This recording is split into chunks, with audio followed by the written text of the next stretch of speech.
I got into work at 5 o'clock in the morning and my phone rang at my office and it was Michelle. I answered the phone and she said, "Do you miss me?" And I said, "Who is this?" And she said, "It's Michelle." And I said, "Where are you?" And she said, "I'm out at Dulles." She always flew out of National, but they were going on a trip at the end of the month to Italy, her and her husband. And so she traded her trips around and flew out of Dulles so she could have the rest part of the month off. And we talked and chatted and laughed, and I could hear the crew in the background, and they said, "We've got to go. We got to get on the plane," and I hung up.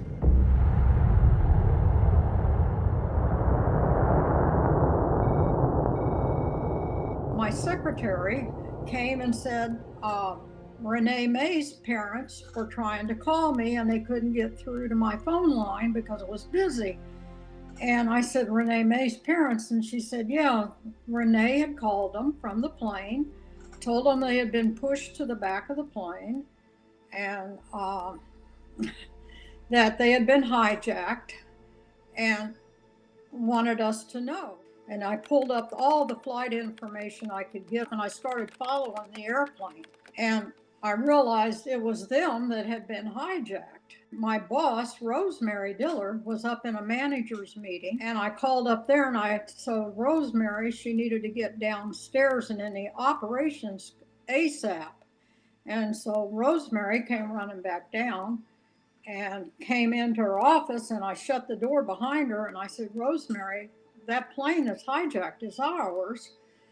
And she said, "How do you know?" And I told her and I showed her. And she said, "What's the flight number?" And I said 77, and Rosemary collapsed on me. And I helped her get up, and she told me she'd just put her husband on that flight.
I really had two projects I worked on and with Debbie.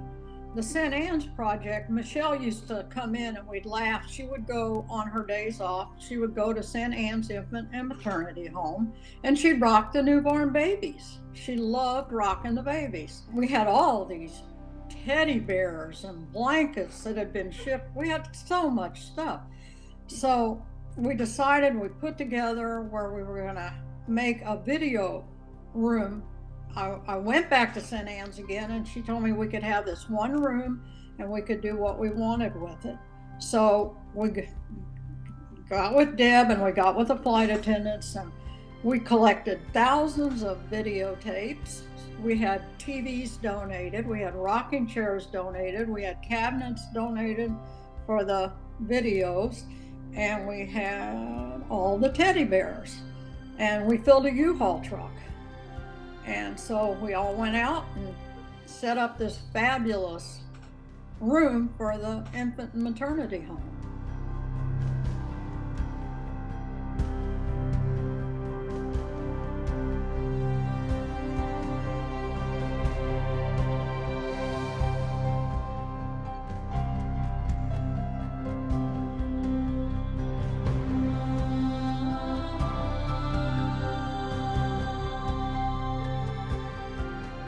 Ken and Jennifer were very outdoor people.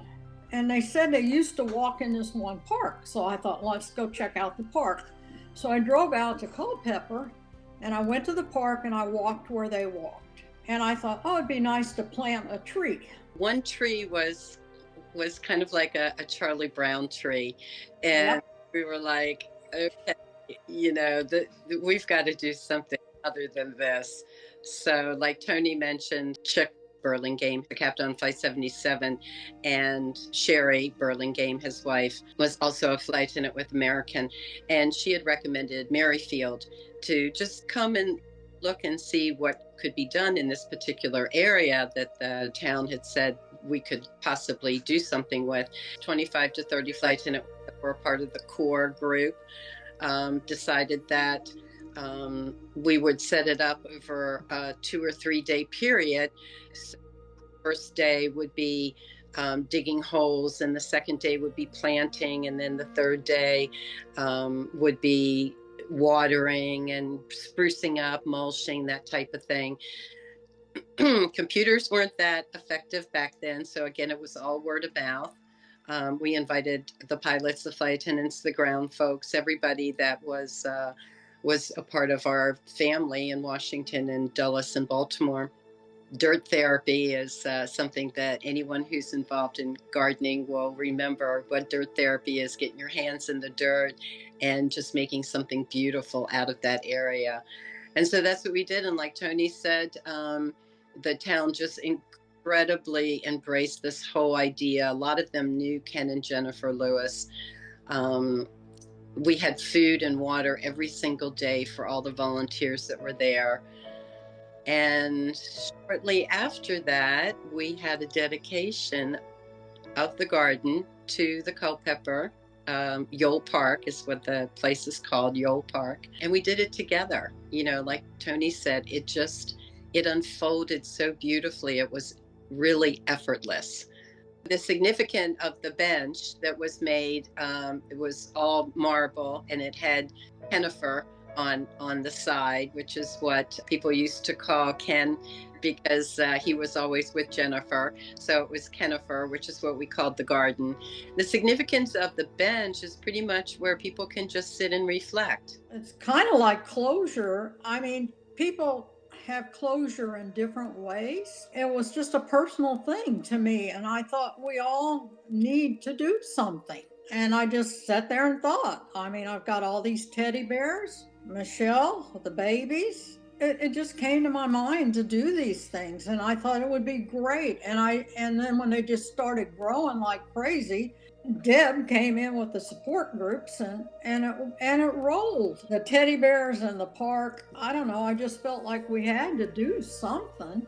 The value of service after loss is that you bring yourself out and you're helping someone else. And by doing that, that begins a healing process for yourself. To do it as a team, to do it as a family, it becomes a completely different level. Now we're doing it to not only help ourselves, help each other get through it, and creating something beautiful for a community that will be there forever.